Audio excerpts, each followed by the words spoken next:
नमस्कार विद्यार्थी मित्रांनो, लक्षदीप अकॅडमीमध्ये आपल्या सर्वांचे पुन्हा एकदा स्वागत। आज आपण चालू घडामोडी या विषयाचे महत्त्वाचे जे काही 2026 मधले प्रश्न आहेत ते बघणार आहोत। तर बघा, आजचा आपला पहिला प्रश्न आहे, प्रजासत्ताक दिनाच्या चित्ररथ संचालनात महाराष्ट्र राज्याने कोणत्या संकल्पनेवर चित्ररथ सादर केला होता? दरवर्षी प्रजासत्ताक दिनाला चित्ररथ साजरे केले जातात।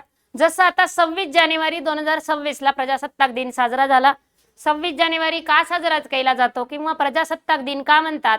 तर त्या दिवशी आपलं जे काही संविधान आहे ते प्रजेसाठी लागू करण्यात आलं, बरोबर? त्या दिवशी 26 जानेवारी म्हणजेच प्रजासत्ताक दिन साजरा करतात। तर इथे प्रश्न आहे की त्या संचलनामध्ये महाराष्ट्र राज्याने कोणत्या संकल्पनेवर आधारित चित्ररथ सादर केला होता? बघा, पर्याय दिले आहेत, लोककला आणि लोकसंस्कृती, छत्रपती शिवाजी महाराजांचे राज्यकारभार, गणेशोत्सव, आत्मनिर्भरतेचे प्रतीक, स्मार्ट प्रकाशन, डिजिटल विकास। तर या प्रश्नाचं अचूक उत्तर आहे पर्याय क्रमांक 3। जो काही 2026 चा आपला प्रजासत्ताक दिन झाला त्याच्यामध्ये महाराष्ट्र राज्याने गणेशोत्सव, आत्मनिर्भरतेचे प्रतीक यावर चित्ररथ सादर केला। आता यावर चित्ररथ सादर केला, पण हा गणेशोत्सव हा महाराष्ट्राचा राज्य उत्सव म्हणून घोषित करण्यात आला आहे 2025 मध्ये। हाही आपला परीक्षेच्या दृष्टीने येणारा महत्त्वाचा प्रश्न आहे। गणेशोत्सवावरच आधारित चित्ररथ होता महाराष्ट्र राज्याचा 26 जानेवारीला। 26 जानेवारी म्हणजेच प्रजासत्ताक दिन। पुन्हा एकदा अजून एक प्रश्न येतो की 2026 ला कितवा प्रजासत्ताक दिन साजरा करण्यात आला?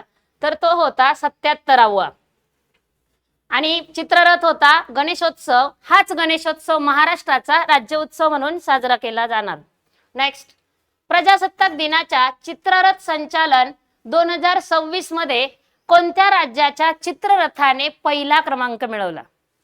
अगोदरच्या प्रश्नात बघितलं की आपल्या महाराष्ट्र राज्याने कोणता चित्ररथ सादर केला। आता प्रश्न आहे, या संचलनामध्ये 2026 च्या कोणत्या राज्याचा प्रथम क्रमांक आला? पर्याय दिलेले आहेत, गुजरात, उत्तर प्रदेश, कर्नाटक आणि महाराष्ट्र। तर आनंदाची महत्त्वाची गोष्ट म्हणजे या चित्ररथामध्ये पहिला क्रमांक मिळाला तो म्हणजे आपल्या महाराष्ट्राला। आणि महाराष्ट्र राज्याचा कोणता चित्ररथ होता? तर गणेशोत्सवाचा होता। महाराष्ट्र राज्याचा पहिला क्रमांक आलाय, प्रथम क्रमांक महाराष्ट्र राज्याला मिळाला आहे। तर मग द्वितीय क्रमांक कोणाला मिळाला? क्रमाने येतंय, मग प्रथम, मग द्वितीय कोणाला मिळाला आणि तृतीय कोणाला मिळाला? तर बघा, द्वितीय क्रमांक मिळाला जम्मू काश्मीरला। जम्मू काश्मीर राज्याला मिळाला आणि तृतीय क्रमांक मिळाला आहे केरळ या राज्याला। 2026 मध्ये प्रथम महाराष्ट्र, द्वितीय जम्मू काश्मीर आणि तृतीय क्रमांक मिळाला आहे केरळला। बघा, आपल्याला इथे ऑप्शन मध्ये जेही पुन्हा काय दिसत आहेत, गुजरात, उत्तर प्रदेश, कर्नाटक आणि महाराष्ट्र। तर आपल्याला चालू घडामोडीमध्ये नेहमी प्रश्न येतो राज्य आणि राजधानी। बघा, गुजरातची राजधानी गांधीनगर, उत्तर प्रदेशची राजधानी लखनौ, त्याच्यानंतर कर्नाटकची राजधानी बंगळूर आणि महाराष्ट्राची राजधानी तुम्हाला सर्वांना माहिती आहे मुंबई। नेक्स्ट, दरवर्षी महात्मा गांधी यांच्या पुण्यतिथीनिमित्त हुतात्मा दिवस कधी साजरा केला जातो? आता इथे आपल्याला महात्मा गांधी यांची पुण्यतिथी विचारलाय आणि हुतात्मा दिवस म्हणजे त्यांच्या पुण्यतिथीच्या दिवशी कोणता दिवस साजरा केला जातो? हुतात्मा दिवस म्हणजेच हुतात्मा दिन। मग ती तारीख कोणती? 26 जानेवारी, 28 जानेवारी, 30 जानेवारी की 2 ऑक्टोबर?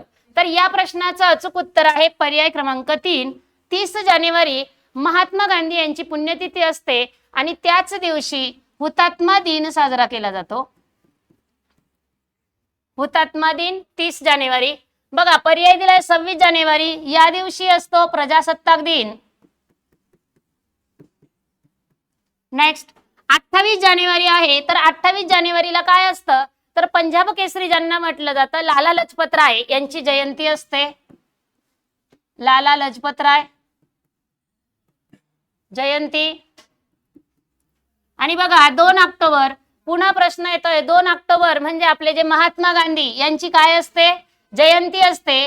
महात्मा गांधी यांची जयंती आणि महात्मा गांधी यांची जयंती हीच कोणता दिन म्हणून साजरा केला जातो? तर तो म्हणजे अहिंसा दिन।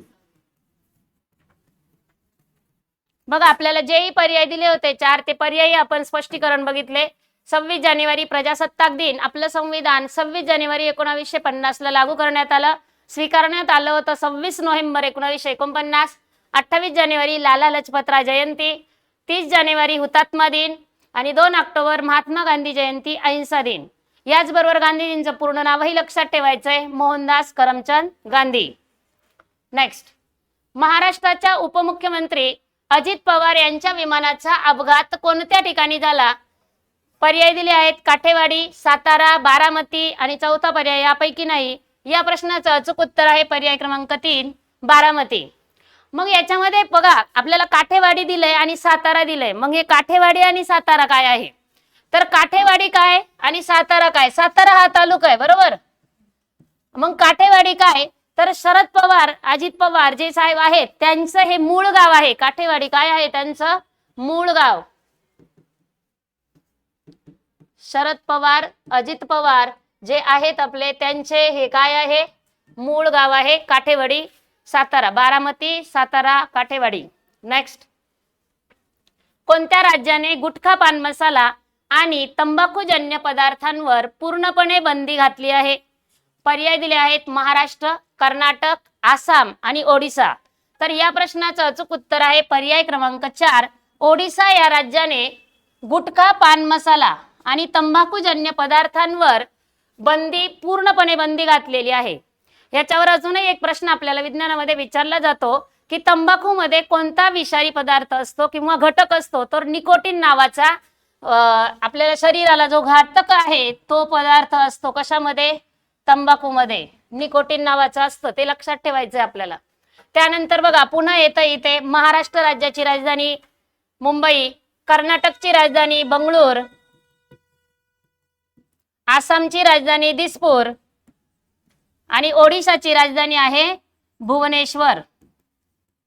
आपल्याला परीक्षेला विचारले जातात राज्य आणि त्यांच्या राजधान्या, जसं देश आणि देशाची राजधानी विचारली जाते. चलो नेक्स्ट, स्वर्गीय उपमुख्यमंत्री अजित पवार हे कोणत्या जिल्ह्याचे पालकमंत्री म्हणून कार्यरत होते?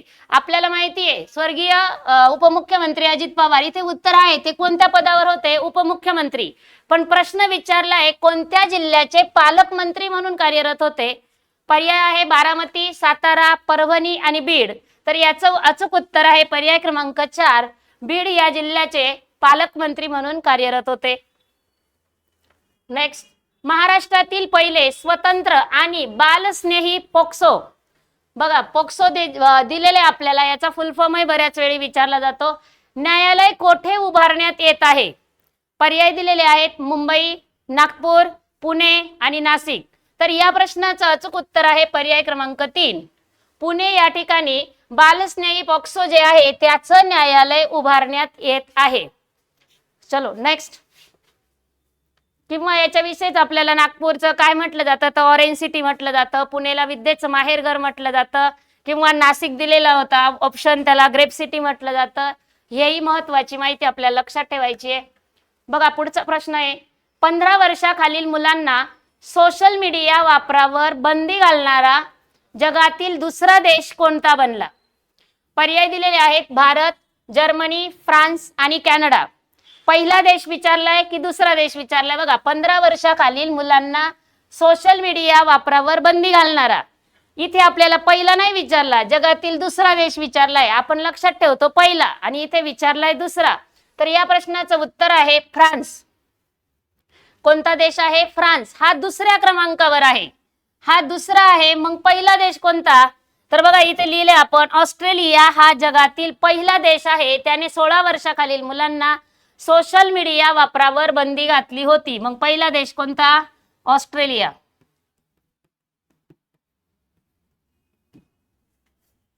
नेक्स्ट, महाराष्ट्राच्या पहिल्या महिला उपमुख्यमंत्री कोण? आपल्याला परीक्षेला सरळ सेवेची असो, पोलीस भरती असो, कोणतीही परीक्षा असो, स्पर्धा परीक्षेची, ह्या परीक्षेमध्ये ह्या वर्षी हमखास येणारा प्रश्न, महाराष्ट्राच्या पहिल्या उपमुख्यमंत्री महिला कोण? महिला म्हटलं पहिल्या महिला उपमुख्यमंत्री. पर्याय दिलेले आहेत सुप्रिया सुळे, पंकजा मुंडे, सुनेत्राताई अजित पवार आणि अमृता फडणवीस. तर या प्रश्नाचं अचूक उत्तर आहे पर्याय क्रमांक 3 सुनेत्राताई अजित पवार. महाराष्ट्रात कोणत्या ऑपरेशन अंतर्गत 55 कोटींचे ड्रग्ज रॅकेट उद्ध्वस्त केले. ऑपरेशनचं नाव विचारलंय की त्या ऑपरेशनच्या अंतर्गत किती कोटींचं? 55 कोटींचं. कधी कधी आपल्याला उलटाही प्रश्न विचारला जाऊ शकतो, ऑपरेशनचं नाव दिलं जाईल, त्याच्या अंतर्गत किती कोटींचे ड्रग्ज उद्ध्वस्त केले, रॅकेट उद्ध्वस्त केलं. बघा पर्याय दिलेले आहेत, operation Prahar, operation clean India, operation Sahyadri checkmate, operation Vijay. तर या प्रश्नाचं अचूक उत्तर आहे ऑपरेशन सह्याद्री चेकमेट. मग बघा महाराष्ट्रातील कोणता जिल्हा आहे? तर सातारा जिल्ह्यामध्ये ऑपरेशन सह्याद्री चेकमेट अंतर्गत किती कोटींचं ड्रग्ज रॅकेट उद्ध्वस्त करण्यात आलं? तर 55 कोटींचं. आणि बघा ही कारवाई कोणी केली? तर महसूल गुप्तचर संचालनालय म्हणजे DRI जे आहे त्याच्या अंतर्गत जानेवारी 2026 मध्ये कधी करण्यात आली? जानेवारी 2026 मध्ये ही कारवाई करण्यात आली आणि 55 कोटींचं ड्रग्ज रॅकेट उद्ध्वस्त करण्यात आलं ऑपरेशन सह्याद्री चेकमेट द्वारे. बघा पुढचा प्रश्न आहे, CRPF उपमहानिरीक्षक पदी कोणाची नियुक्ती करण्यात आली आहे? पर्याय दिले आहेत, संजय कुमार, अमित सिंह, रविशंकर छबी आणि तिसरा पर्याय दिलेला आहे प्रदीप वर्मा. तर या प्रश्नाचं अचूक उत्तर आहे रविशंकर छबी. CRPF चे उपमहानिरीक्षक पदी विचारलंय. आता आपल्याला उपमहानिरीक्षक पदाचं विचारलेलं होतं, पण परीक्षेला आपल्याला कधी कधी याचा फुल फॉर्म विचारला जातो. CRPF म्हणजे काय किंवा CRPF चा फुल फॉर्म सांगा. तर बघा सेंट्रल रिझर्व्ह पोलीस फोर्स हा याचा काय आहे? फुल फॉर्म आहे. हा परीक्षेला विचारला जातो, सेंट्रल रिझर्व्ह पोलीस फोर्स. अजून एक महत्वाचा प्रश्न की हे जे CRPF आहे याची स्थापना कधी झाली?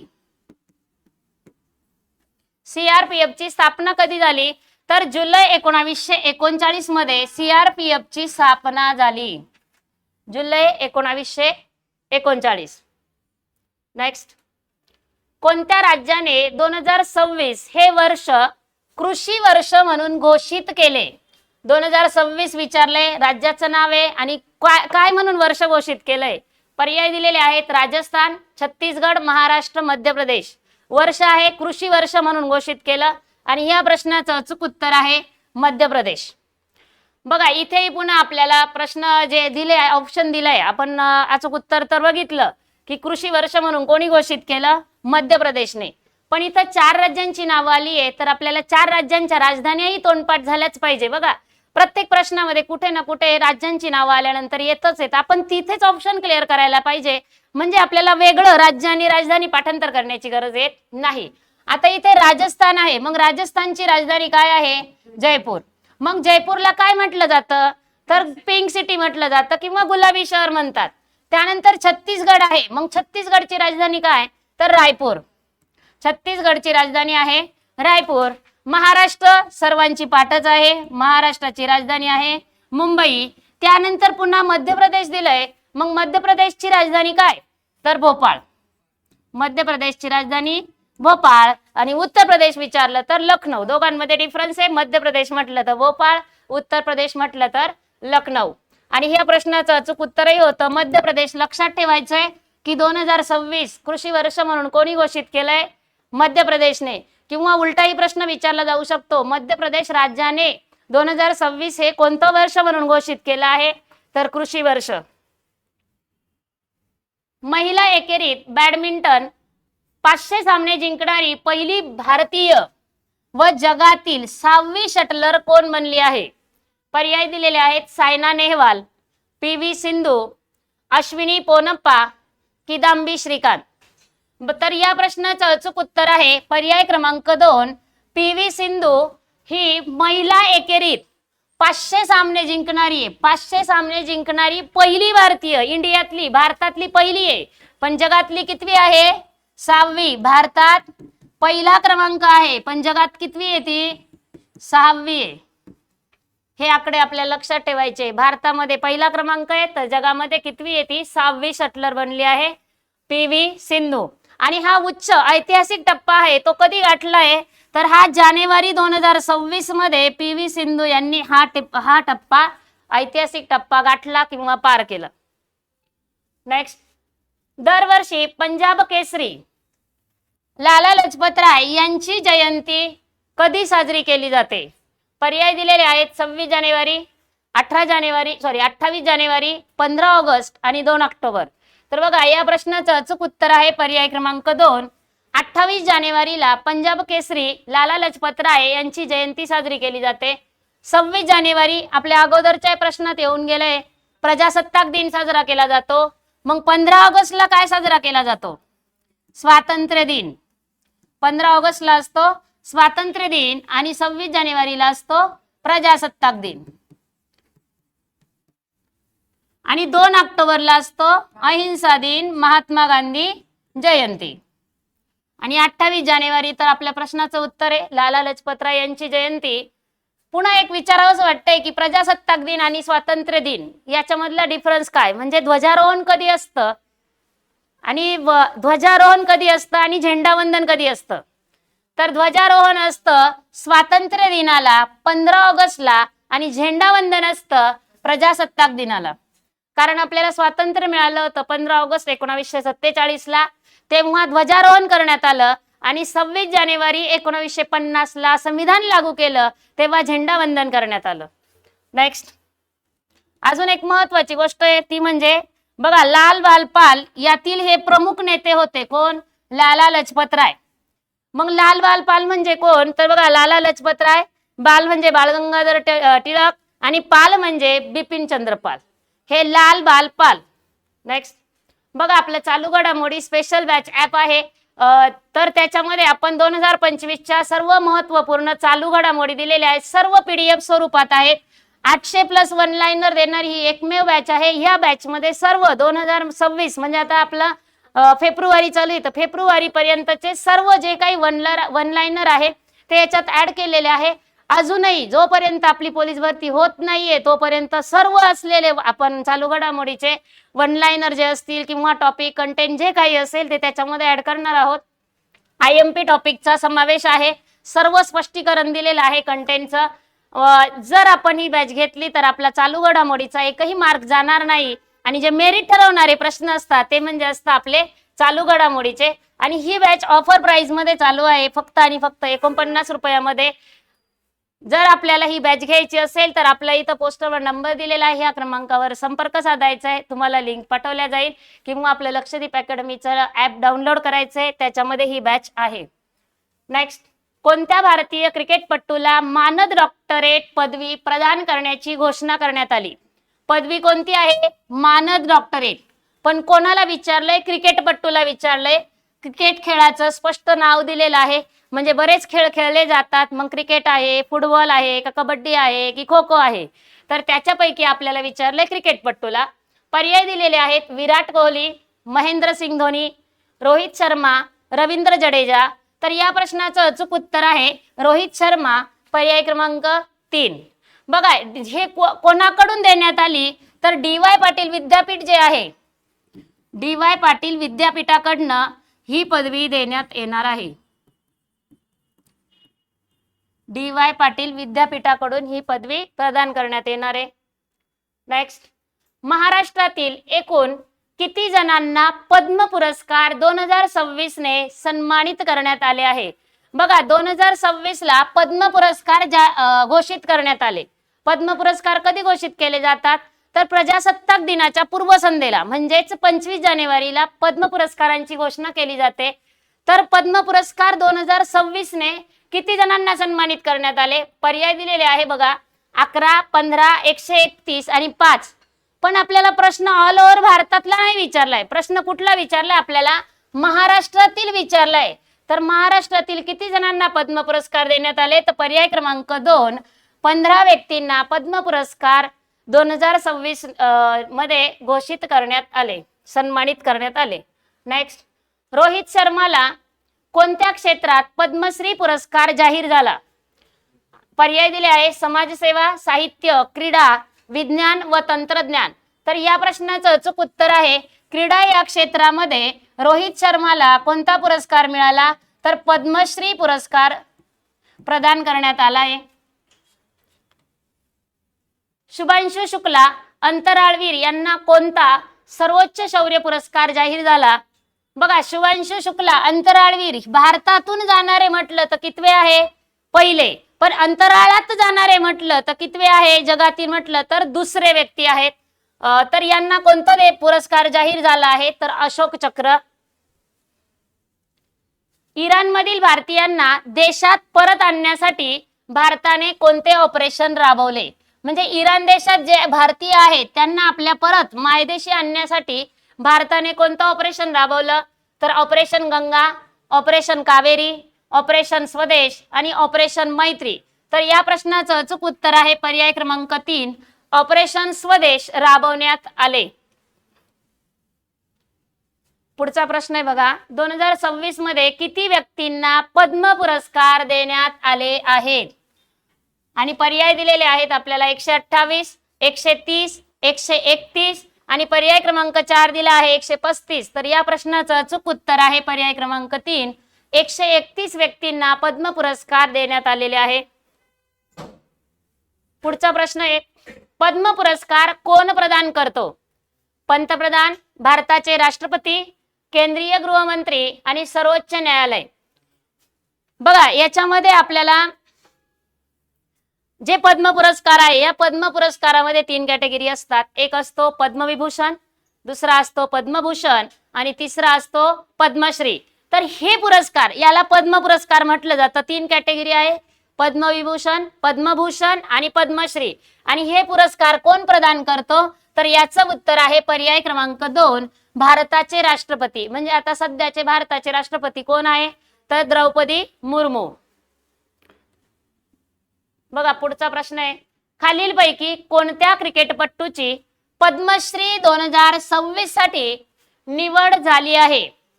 तर बघा विराट कोहली, रोहित शर्मा, हरमनप्रीत कौर आणि चौथा पर्याय आहे बी व सी दोन्ही. तर या प्रश्नाचं अचूक उत्तर आहे पर्याय क्रमांक बी आणि सी, म्हणजे आपला ऑप्शन येतो पर्याय क्रमांक 4. पर्याय कोणता बरोबर आहे 4, कारण रोहित शर्मालाही मिळालेला आहे कोणता पद्मश्री 2026 आणि हरमनप्रीत कौर ज्या महिला संघाच्या कर्णधार आहेत त्यांना काय मिळालेलं आहे पद्मश्री 2026 मिळालेला आहे. म्हणजे बी व सी हे दोन्ही बरोबर आहे. आपलं उत्तर आहे पर्याय क्रमांक 4. नाहीतर आपल्याला वेळेवर एकच आठवतं आणि मग आपण बी नाही तर सी एकच करतो, पण इथं दोघांनाही मिळालेला आहे. 2026 मध्ये किती लोकांना पद्मभूषण पुरस्काराने सन्मानित करण्यात आले? 2026 मध्ये किती लोकांना पद्मभूषण म्हटलंय पुरस्काराने सन्मानित करण्यात आले? पर्याय दिलेले आहेत 11 व्यक्तींना, 12 व्यक्तींना, 13 व्यक्तींना आणि 14 व्यक्तींना. तर बघा हा प्रश्न आपल्याला ऑल ओव्हर विचारलेला आहे, भारतातले विचारले. तर या प्रश्नाचं अचूक उत्तर आहे 13 व्यक्तींना. हे 13 व्यक्तींना आहे, पण आपल्याला प्रश्न विचारतील महाराष्ट्रातील किती व्यक्तींना? महाराष्ट्रातील किती व्यक्तींना पद्मभूषण पुरस्कार प्रदान करण्यात आला आहे? तर याचं उत्तर आहे 3 व्यक्तींना. याचं उत्तर आहे महाराष्ट्रातील 3 व्यक्तींना पद्मभूषण पुरस्कार देण्यात आलेला आहे. नेक्स्ट, 2026 मध्ये पद्मभूषण पुरस्काराने सन्मानित झालेले गायक कोण आहेत? 2026 मध्ये पर्याय दिलेले आहेत लता मंगेशकर, आशा भोसले, अलका याज्ञिक आणि चौथा पर्याय दिला आहे कविता कृष्णमूर्ती. तर या प्रश्नाचं अचूक उत्तर आहे पर्याय क्रमांक 3, अलका याज्ञिक, ज्या महाराष्ट्राच्या आहेत. महाराष्ट्रामध्ये त्यांना जो पुरस्कार मिळाला आहे, महाराष्ट्रातील व्यक्ती आहे पद्मभूषण. जे 3 व्यक्ती आहे त्यांच्यामधले आपले एक व्यक्ती आहे अलका याज्ञिक. नेक्स्ट, 2026 मध्ये किती महिलांना पद्म पुरस्कार देऊन सन्मानित करण्यात आले आहे? म्हणजे 2026 मध्ये जेही आपले 131 पुरस्कार देण्यात आले बरोबर, त्याच्यामध्ये किती महिला आहे की त्यांना पद्म पुरस्कार देण्यात आला? मग तो पद्मविभूषण असो, पद्मभूषण असो की पद्मश्री असो, याच्यामध्ये एकूण आकड्यामध्ये महिला किती आहेत? तर पर्याय दिले आहेत 15 महिलांना, 17 महिलांना, 18 महिलांना की 19 महिलांना. तर याचं उत्तर आहे एकूण 2026च्या पद्म पुरस्कारांमध्ये 19 महिलांना पद्म पुरस्कार प्रदान करण्यात आले. नेक्स्ट, किती लोकांना मरणोत्तर? आता आपण अगोदर बघितलं किती महिलांना देण्यात आले, आता इथे आहे मरणोत्तर पण पुरस्कार दिले जातात पद्म पुरस्कार. तर मरणोत्तर पद्म पुरस्कार 2026 मध्ये किती जणांना प्रदान करण्यात आले? पर्याय दिलेले आहेत 14 व्यक्तींना, 15 व्यक्तींना, 16 व्यक्तींना की 18 व्यक्तींना. या प्रश्नाचं अचूक उत्तर आहे पर्याय क्रमांक 3. 16 व्यक्तींना मरणोत्तर पुरस्कार जाहीर करण्यात आलेले आहे. नेक्स्ट, भारताचा पहिला सर्वोच्च नागरी सन्मान कोणता आहे? अतिशय महत्वाचा प्रश्न आहे. भारतामधला, जगामधला किंवा आपण महाराष्ट्रात असतो, महाराष्ट्रातला सर्वोच्च नागरी पुरस्कार, हे तीनही महत्वाचे, लक्षात ठेवायचंय. इथे विचारलंय आपल्याला भारताचा पहिला सर्वोच्च नागरी सन्मान. पर्याय क्रमांक दिले आहे भारतरत्न, पद्मविभूषण, पद्मभूषण आणि पद्मश्री. तर जो पहिला आपला पर्याय आहे तोच अचूक आहे. भारताचा सर्वोच्च नागरी पुरस्कार आहे भारतरत्न. मग हे तीन काय आहेत बघा. आपण याच्या अगोदर जे नाव वाचत होतो ना, पद्मश्री 2026, पद्म पुरस्कार 2026 किंवा पद्मविभूषण, तर जे पद्म पुरस्कार असतात, पद्म पुरस्कार 2026 हे जे नाव आहे ना, याच्यामधल्या या तीन कॅटेगरी आहेत, पद्मविभूषण, पद्मभूषण आणि पद्मश्री. असे या पद्म पुरस्कारांच्या अंडर हे तीन पुरस्कार दिले जातात. आणि भारताचा पहिला सर्वोच्च आहे भारतरत्न. मग जगाचा कोणता, जगातला सर्वोच्च पुरस्कार कोणता? तर तो आहे नोबेल. जगातला सर्वोच्च पुरस्कार कोणता आहे? नोबेल. मग आपण जगात आहे, आपला भारत कुठे? आशिया खंडात आहे. मग आशिया खंडाचा सर्वोच्च किंवा आशियाचा नोबेल कोणता? आशियाचा नोबेल तर रॅमन मॅग्सेसे पुरस्कार. रॅमन मॅग्सेसे पुरस्कार हा कोण आहे? आशियाचा नोबेल आहे. भारत झालं, जग झालं, आशिया झालं. भारताचा भारतरत्न आहे, आपण महाराष्ट्रात आहे. मग महाराष्ट्राचा सर्वोच्च कोणता? महाराष्ट्राचा सर्वोच्च आहे महाराष्ट्र भूषण पुरस्कार.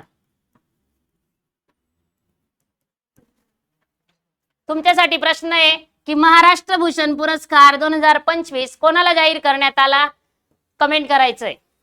नेक्स्ट, कोणत्या राज्य सरकारने 2025-26 या शैक्षणिक वर्षासाठी 2025-26 या शैक्षणिक वर्षासाठी नमो लक्ष्म अंतर्गत 1250 कोटी रुपयांची आर्थिक मदत देण्याची घोषणा केली? पर्याय दिलेले आहेत उत्तर प्रदेश, गुजरात, मध्य प्रदेश आणि पर्याय क्रमांक 4 आहे राजस्थान. तर या प्रश्नाचं अचूक उत्तर आहे पर्याय क्रमांक 2. गुजरात या राज्याने 2025-26 या शैक्षणिक वर्षासाठी कोणत्या अंतर्गत? नमो लक्ष्मी अंतर्गत 1250 म्हणजेच 1250 कोटी रुपये, लाख वगैरे नाही, कोटी रुपयांची आर्थिक मदत देण्याची घोषणा केली गुजरात राज्य. बघा इथेही पुन्हा आता हे झालेले, आता पटापट सांगायचंय. उत्तर प्रदेश राजधानी लखनौ, गुजरात गांधीनगर, मध्य प्रदेश भोपाळ आणि राजस्थान जयपूर.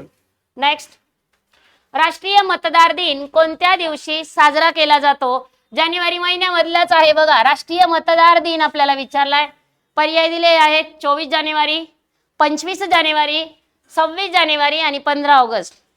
बघा आपल्याला आता 26 जानेवारी माहिती आहे, प्रजासत्ताक दिन. 15 ऑगस्ट स्वातंत्र्य दिन, म्हणजे हे ऑप्शन कॅन्सल झाले. 25 जानेवारीला काय आहे? तर 25 जानेवारी हेच उत्तर आहे. त्या दिवशी असतो मतदार दिन. 25 जानेवारीला असतो मतदार दिन. मग प्रश्न येतो की 24 जानेवारीला काय असतो? तर राष्ट्रीय शिक्षण दिन असतो. कोणता दिन असतो? राष्ट्रीय शिक्षण दिन असतो. आपल्या प्रश्नाचं उत्तर आहे पर्याय क्रमांक 2, 25 जानेवारी राष्ट्रीय मतदार दिन.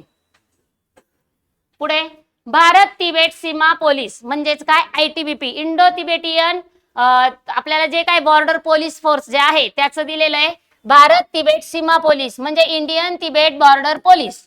फुल फॉर्म विचारला जातो परीक्षेला. चे नवीन महासंचालक म्हणून कोणाची नियुक्ती करण्यात आली? पर्याय दिलेले आहेत राजीव कुमार, संजय कुमार, शत्रुजीत सिंग कपूर आणि दिलबाग सिंग. तर या प्रश्नाचं अचूक उत्तर आहे पर्याय क्रमांक 3, शत्रुजीत सिंग कपूर यांची नियुक्ती करण्यात आली. आणि ती नियुक्ती कधी करण्यात आली? तर जानेवारी 2026 मध्ये शत्रुजीत सिंग कपूर यांची कोणाच्या अध्यक्षपदी महासंचालकपदी नियुक्ती करण्यात आली? तर ITBP. पुन्हा एकदा सांगते, इंडो तिबेटियन बॉर्डर पोलीस. फुल फॉर्म लक्षात ठेवायचं आहे. Next one, Bajaj Pune grand tour 2026 मध्ये बजाज ग्रँड टूर जी आयोजित करण्यात आली होती, ब्रँड अँबॅसेडर म्हणजे सदिच्छा दूत म्हणून कोणाची नियुक्ती करण्यात आली? पर्याय दिलेले आहेत विराट कोहली, रोहित शर्मा, महेंद्रसिंग धोनी की सचिन तेंडुलकर?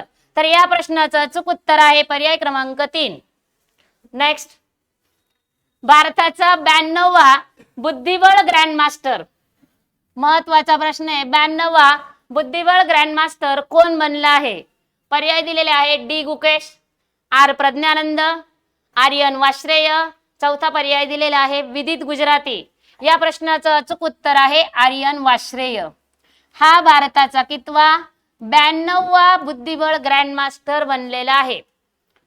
मग आपल्याला प्रश्न असाही विचारला जातो कधी कधी की पहिला ग्रँडमास्टर कोण होता? बुद्धिबळाचा पहिला ग्रँडमास्टर कोण होता? तर विश्वनाथ आनंद. मग कोणत्या साली? तर 1988 साली. पण 92वा कधी आहे बघा, 21 वर्षीय आर्यनने कधी मिळवलं हे? जानेवारी 2026. हे सर्व प्रश्न आत्ताचे करंटचे 2026 मधले.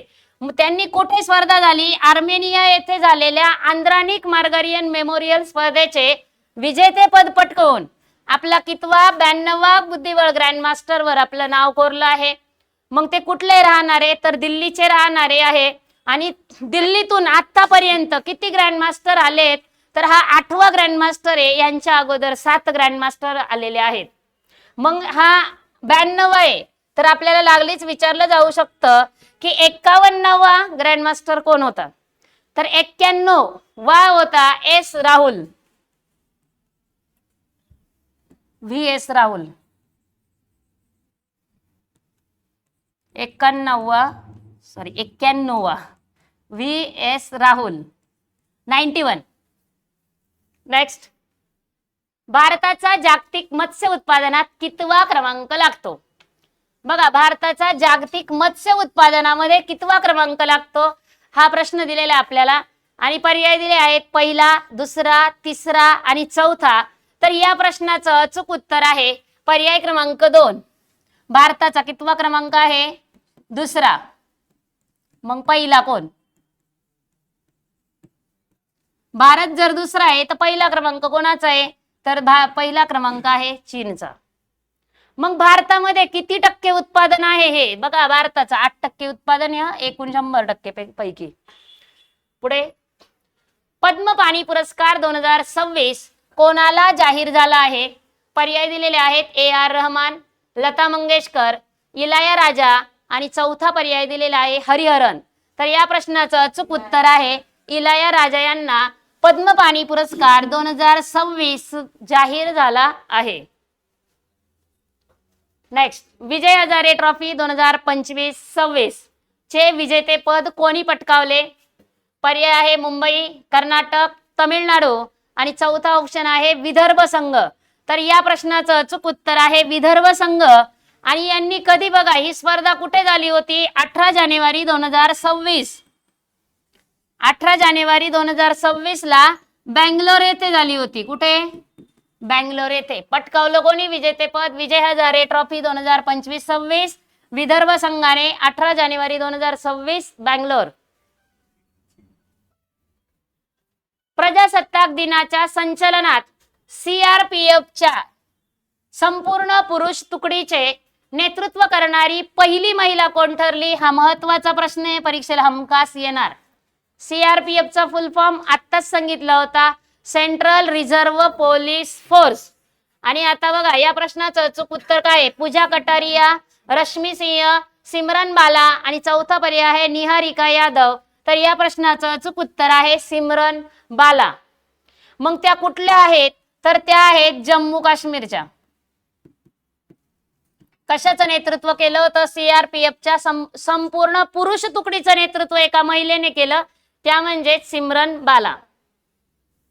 नेक्स्ट, भारतीय वायुसेनेचा वायुशक्ती 2026 वायुशक्ती 2026 हवाई सराव फेब्रुवारी 2026 मध्ये कोठे आयोजित करण्यात आला आहे?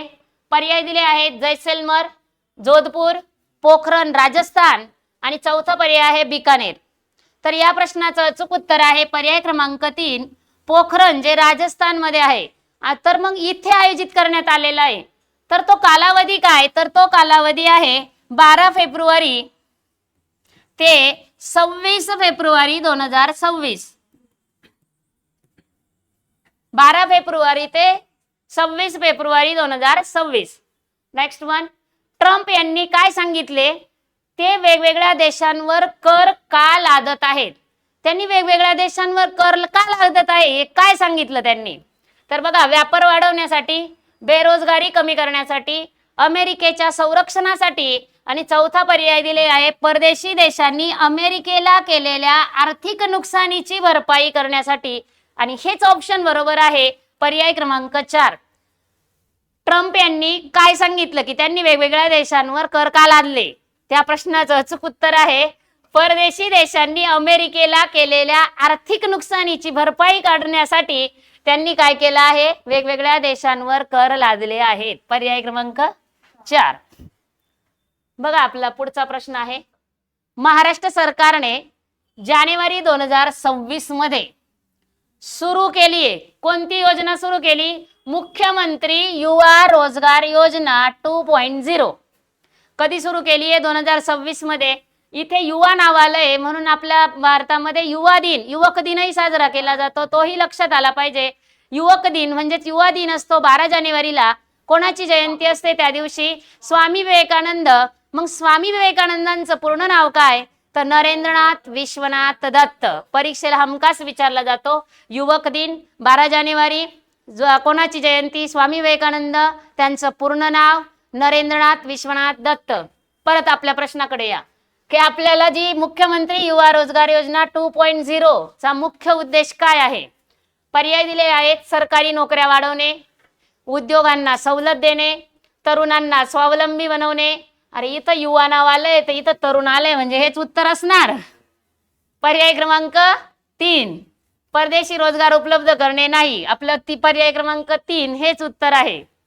नेक्स्ट, भारतीय रेल्वेच्या सर्वोच्च जीवन रक्षा पदक या सर्वोच्च शौर्य पुरस्काराने कोणाला सन्मानित केले आहे?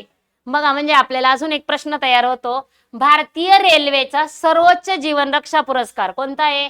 सर्वोच्च जीवन रक्षा पदक. हे काय आहे? सर्वोच्च शौर्य पुरस्कार आहे रेल्वेचा. कोणता? सर्वोच्च शौर्य पुरस्कार. कोणाचा पण? भारतीय रेल्वेचा. काय नाव आहे? सर्वोच्च जीवन रक्षा पदक. हा कोणाला सन्मानित करण्यात आला? पूजा मेहता, राणी देवी, चंदना सिन्हा, आणि चौथा पर्याय आहे सीमा कुमारी. तर या प्रश्नाचं अचूक उत्तर आहे पर्याय क्रमांक 3. चंदना सिन्हा यांना सर्वोच्च जीवन रक्षा पदक हा भारतीय रेल्वेचा सर्वोच्च पुरस्कार आहे आणि त्यांनी सन्मानित करण्यात आलं. नेक्स्ट, 21 जानेवारी रोजी भारताच्या कोणत्या 3 राज्यांचा स्थापना दिवस साजरा करण्यात येतो? जसं आपण महाराष्ट्र दिन साजरा करतो कधी? 1 मे. 1 मेला असतो महाराष्ट्र दिन.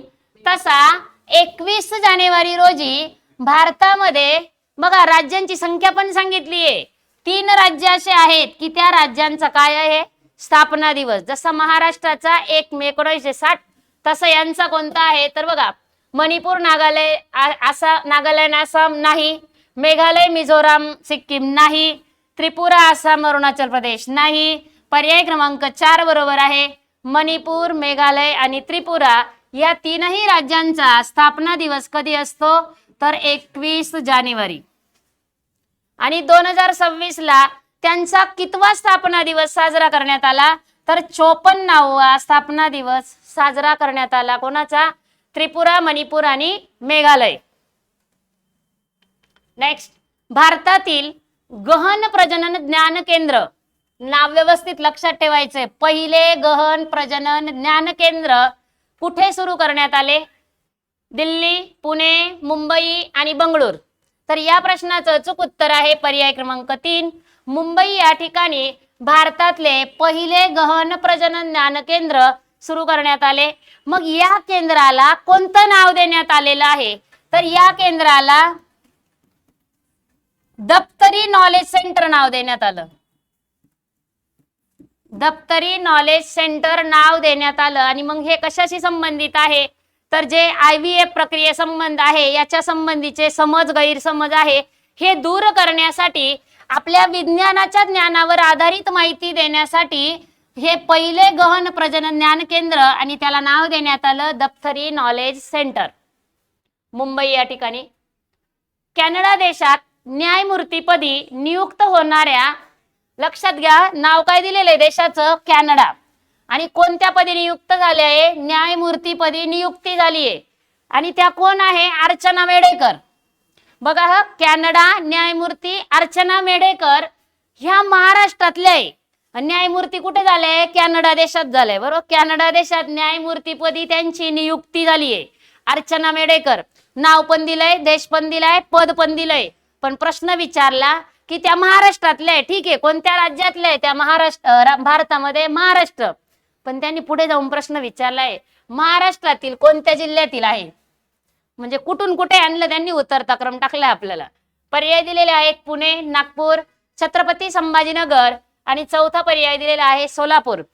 तर या प्रश्नाचं अचूक उत्तर आहे पर्याय क्रमांक 3, छत्रपती संभाजीनगर. मग हे छत्रपती संभाजीनगर आहे या प्रश्नाचं उत्तर, पण हे नव्याने बदलून ठेवण्यात आलेलं नाव आहे. मग छत्रपती संभाजीनगरचं जुनं नाव विचारलं तर काय, तर त्याचं उत्तर आहे औरंगाबाद.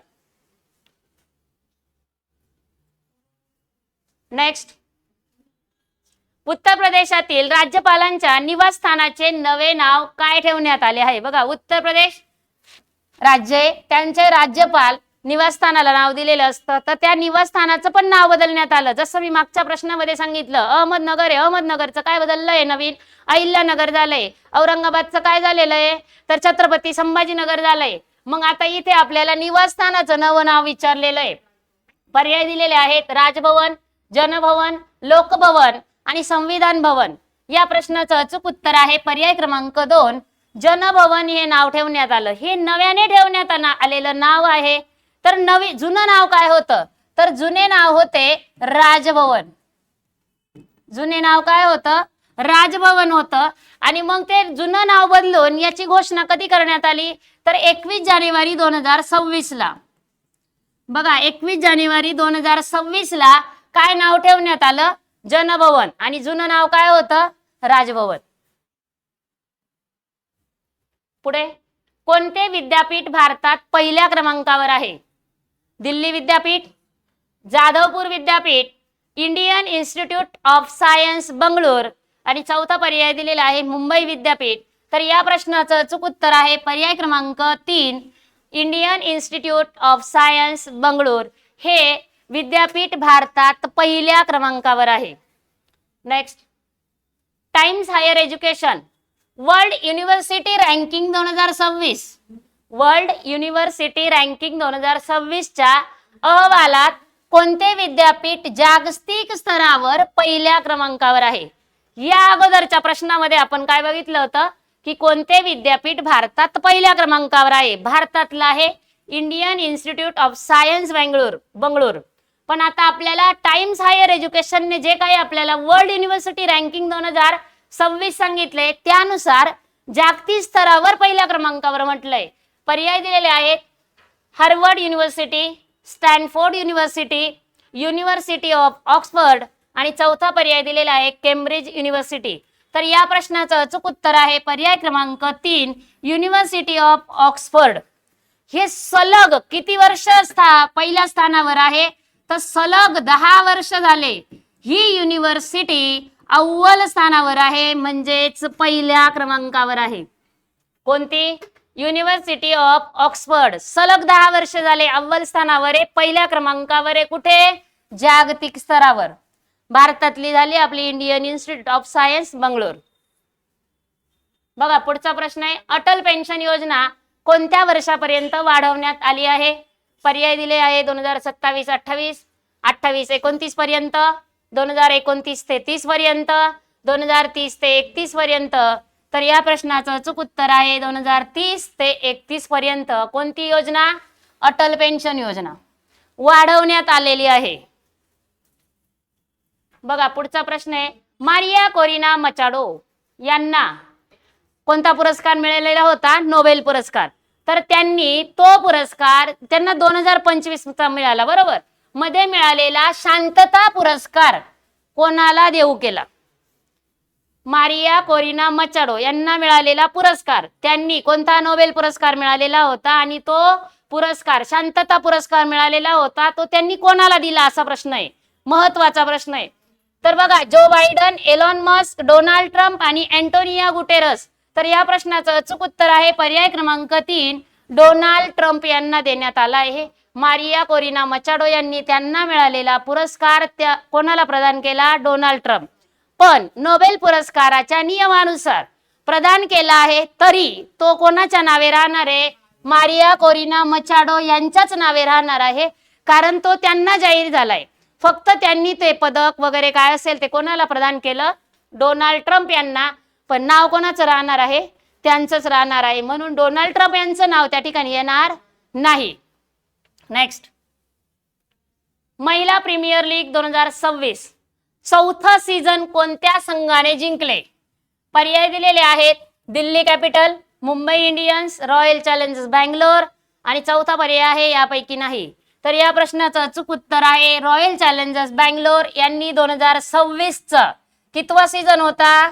चौथा सीझन हा या संघाने जिंकलेला आहे. नेक्स्ट, नुकतेच मुंबई महानगरपालिकेच्या महापौरपदी कोणाची निवड करण्यात आली? आता जेही जिल्ह्यांचे महापौर नव्याने नियुक्त होत आहे, तर त्यात महत्वाचा मुंबईचा विचारले आपल्याला. नवीन महापौरपदी कोणाची निवड करण्यात आली? किशोरी पेडणेकर, रितू तावडे, सीमा गवांडे की अलका तावडे? या प्रश्नाचं अचूक उत्तर आहे पर्याय क्रमांक 2, रितू तावडे यांची मुंबई महानगरपालिका महापौरपदी निवड करण्यात आलेली आहे. मुंबई महापौर 2026. बघा, आज आपण चालू घडामोडी 2026 मधले महत्वाचे प्रश्न बघितले. अशाच नवीन प्रश्नांसह भेटू. तोपर्यंत धन्यवाद.